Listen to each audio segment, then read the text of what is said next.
Resident Evil 4. I'm a little late to this game. I don't care. Fucking damn it! Truly one of the most influential survival horror games of all time. I don't think that's disputed amongst anybody with a brain, or even half a brain. The story in this game is absurd. It takes place in some rural area in Spain. You play as Leon S. Kennedy. Since the incident in Raccoon City, he's been upgraded to the fucking bodyguard of the president, and now he has been sent by the government to retrieve the president's daughter from some terrorist group. It's absurd and it fucking works. The more you play this game, the more ridiculous the story becomes. The game starts off in this rural village, then you go to this castle, and then you go to this underground facility. It's such a smooth transition. Nothing feels rushed. Unless you take a step back and really realize what's happening, you don't realize how ridiculous the story has gotten. I mean, by the end of the game, you're fighting invisible bugs, avoiding death-dealing medieval traps, and jet skiing out of an underground base while it's collapsing. It's brilliant. The main character, Leon, is just a badass.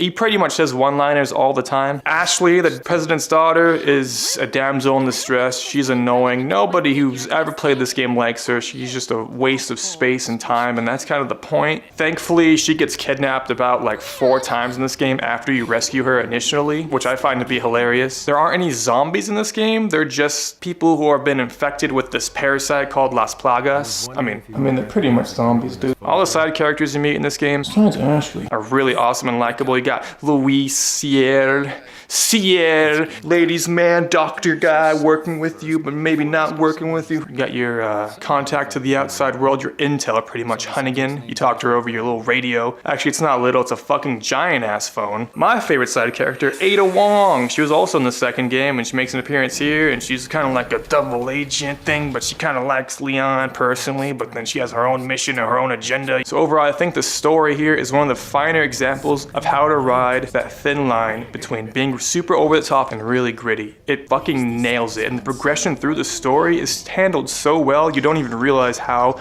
absurd the story is actually getting.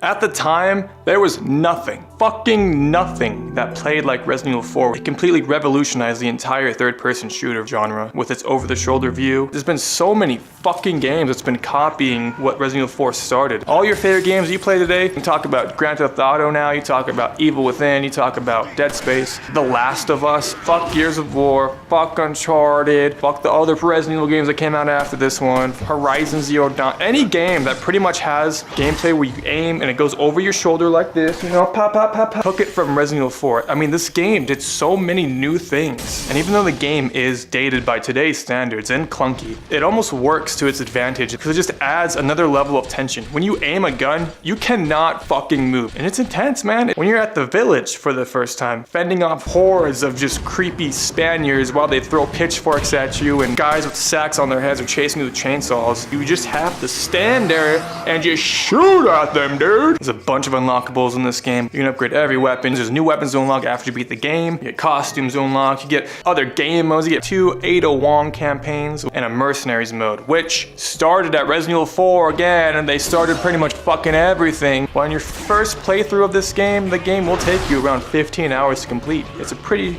long campaign, and you have a lot of other shit to do after you beat it. The bosses in this game are also a real highlight. Each one is unique. The first boss you fight in this game is one of my favorites of all time. It's just riding a boat and this cutscene appears, you just your fucking shark alligator underneath you. The fight's actually really easy, but the spectacle, something Resident Evil never had before. And that boss was a spectacle. And that's actually true of pretty much every boss you fight in this game. They're really well done, even though it's been dated and repeated so many times. Because it was pretty much the first game to do gameplay like this, it still makes it more unique than any fucking over-the-shoulder third-person game up to date. And I think that's really funny. The controls are clunky. Leon moves in a tank-like kind of fashion. It's very stiff. Shooting's very stiff. But it just helps create even more tension within the gameplay, which I loved. Presentation here is, you know, what you expect from a game that originally came out in 2005. This game's been re-released so many fucking times. I do think it's kind of a shame they haven't actually remade the entire game. Each re-release of the game has just been a slight boost in resolution, maybe fix a couple textures here and there. That's no different with the PS4 and Xbox One version. Still, with that being said, the sound design, the creepy ass aesthetics of the game still stands up, I think. Some of the enemies you fight in this game are still creepy, especially the Regenerator. Fuck the Regenerator. But even though the actual technical aspect of the game is very dated, the art style is still there, the enemy designs are still there, they're very grotesque. Speaking of grotesque, the death scenes Leon goes through are disgusting half the time. Yes, the game is dated, it's aged, the texture quality isn't up to par anymore. But if you play it on the remastered edition, they did update the textures here and there. It does look cleaner, and the resolution boost and frame rate boost is a nice addition.